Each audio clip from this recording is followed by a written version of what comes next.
Hello everyone, my name is Relax and Panic and this is another reaction to Death Note. It is episode 2 and you know what to do as always. If you want to see the reaction itself, just go down into my descriptions, follow the links, replace the parental thoughts, much better, and enjoy. Once you've done, feel free to come back here and hear my thoughts about this episode. So, see you soon. For those that came back, welcome back. Now, as I said, really good episode. I liked that a lot. I enjoyed that a lot.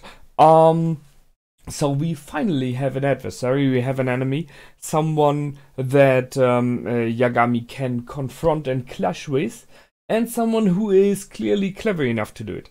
Because that's the one thing I think the show set up so far, especially in this episode as well. Yagami is incredibly clever. He's okay, you could question if he's clever, but at least he's highly intelligent. Let's say that. He's highly intelligent, he is best at school and everything, but additionally he plans his steps. He thinks about how to hide the Death Note in a very, very, well, intriguing way, to say so.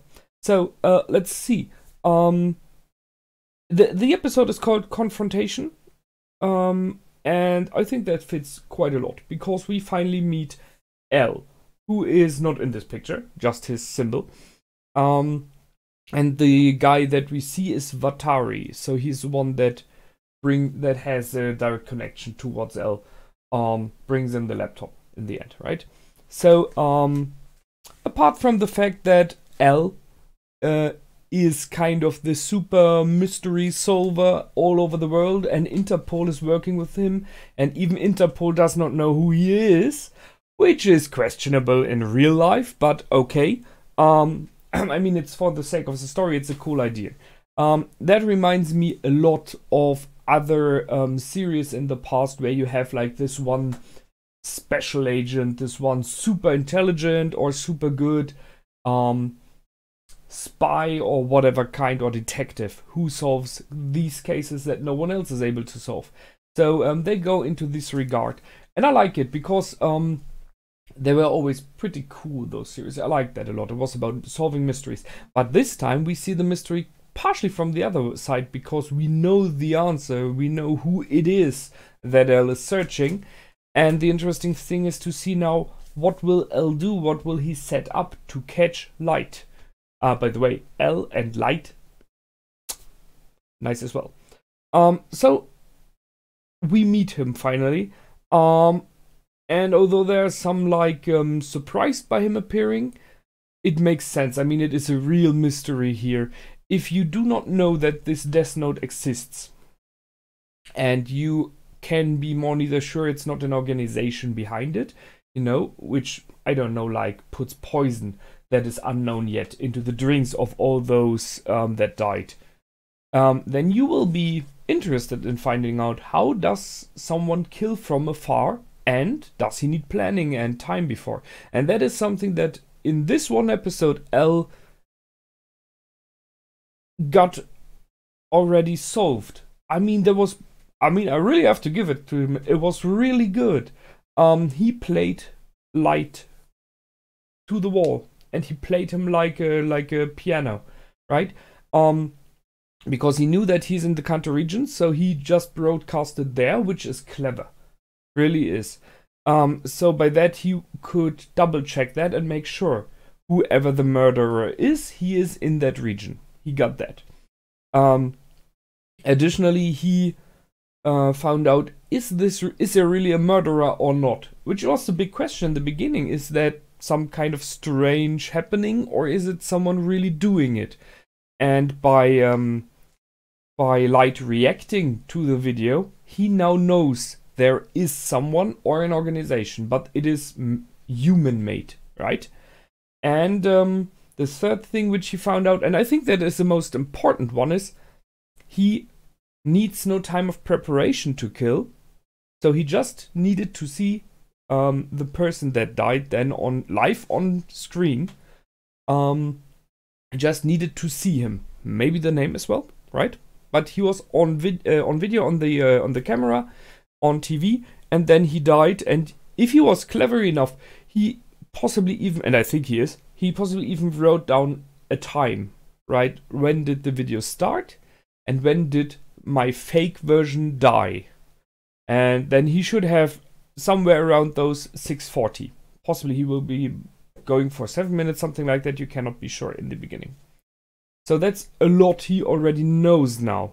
So he needs no preparation, it's no poison or stuff like that, because he's not in the studio at this moment. It's very unlikely. So he can kill from afar just by seeing someone on TV. That is a very important information, and he approximately needs like 7 minutes for it. One might question those 7 minutes between, because the Taylor version did not do anything in those 7 minutes. He just sat there, which is a bit weird. I guess he had some information he shared as well. They did just not show it. That's the one part of the information. And the other part is he cannot kill L just by his name, because he was not on screen. He was not on TV. And that is majorly important. So what you know is he can kill without being there present bodily. He can, however, not kill you if he has not seen you. And that it is. He has to see you. So, as long as you're hidden in the shadows, the murderer, which we all know is Light, cannot kill you. Major important information. And he did it with the first appearance. Really nice. Very well done. And as I said, he played Light because Light was upset easily. So I guess he made like a profile of the murderer. And I think that's pretty easy. He only killed evildoers so far, so he possibly has a sense of justice, or possibly, as I think as well, a screwed sense of justice in the believing of it is okay to kill criminals. And by questioning this, you will very likely enrage him. And what happened was, and that is a thing I want to talk about, what happened was that Yagami Light wrote down the name of the person on TV, of Taylor, which he did not knew at this time was a criminal. And that's it, because in the last episode, what he said was, I will kill all the criminals, I will kill them all, so that we have a better place. So that was his justification. You know, it's okay because they're criminals. This one, however, is working for the government, for the police, for the justice, right? For the elective justice departments. So he is on the good side. Ignoring the fact what kind of person he is, he might be a dick, but still he's on the good side. And when Light gets angry, he writes down his name. So this I only kill the bad guys is out of the window. And he did not even realize that yet. Maybe that he will in the next episodes, I'm not sure. But that shows that it is not really about being the good one. It's about being right. Being the one who is allowed to do whatever he likes. You know? Being God. And God can choose whoever he wants. And in the end of the episode, both of them say, I am justice. So they are kind of similar when it comes to that. They both believe to be right. And in this belief of being right, they kind of justify whatever they do is okay. And that's a questionable thing. That's a problem, as we've seen. So that's one part of the story, the major one. And I really, really like that. So I'm looking forward to see how this is going.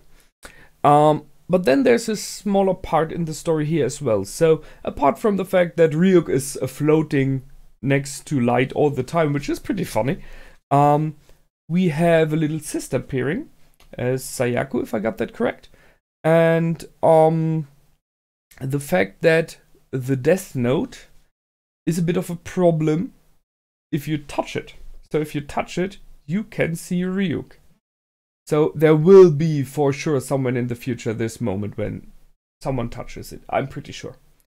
So I thought for a moment when they were in this old building where Light tested his flaming substances, that he would burn the Death Note, which was a bit of a surprise to me, right? That he would try it already. I kind of wait for that moment later on in the series, hopefully, unless he goes completely I am God. But he didn't. He instead tested substances to burn it in case someone finds it. So just to make sure he is not taken in front of the judicative of the state. So that's interesting because he, although being partially mad and being I am God and I am justice and all of that, he thinks about two other things right now still. The one thing is, I don't want to be caught. I don't want to be killed, right? And the other thing is, I don't want to kill my family. So there is still something in him that knows or feels some things are wrong or are important to him to not be thrown away due to the Death Note. So, thus he sees this danger. He put this double, what was it called? You know what I mean. He put the diary on top, which is clever, right? You would see, okay, there's a diary, and close it again, possibly. Or you would even take out the diary. I kind of doubt someone like L would fall for that, by the way. Because if you open up the drawer and you look inside, and you have a good sense of 3D visualization, you will realize that there's some space missing, right? So possibly someone like L will see that like directly, I guess. But then putting in a trap additionally that burns it. Holy heck, as I said, he's intelligent. And it was a very well made trap from what I've seen that looked like high craftsmanship, right? Not if I would try to set up a trap like that, first thing, I would burn myself multiple times. Second, I would possibly nearly lose my fingers while setting up wires like that, and I wouldn't even be able to put up something like that. So, he's intelligent and crafty. Who would have known? So, as I said, a really good episode. It shows again that he falls between very intelligent and calm and rational, right? I need to use my time as good as possibly. I only have the time now after school. From this to I got confronted on live TV and I'm completely going nuts, which was both in this episode. So there's a very thin line for him to fall over. And talking about that he only has the time during the afternoon to write down stuff, I'm pretty sure that is something L is aware of as well. Because now that he is sure he's in the Kanto region, you can see when did all the suspects die. And you will realize, okay, it's a time frame of, I don't know, like 3 hours, 4 hours, something like that. And every time, every day, those 3 or 4 hours. So the person who does it, whysoever, is only able to do it in this time. Which means either he has a job, he or she has a job at this time, he or she goes to school, or he or she is visited all to the time, unless in these some hours. So it's someone who does not completely is free for his time. You know, it narrows it down who it is. So that might help. And I guess if he looks even more closely at the time, he will possibly even find out it is like school-related time.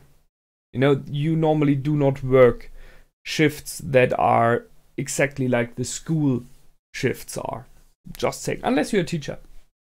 Search for a teacher, why not? Yeah. Do I have everything? You never know. I think I have. That's it from me this time. So, until the next time, feel free to comment, like, and subscribe. My name is Relax and Panic. Goodbye, and out.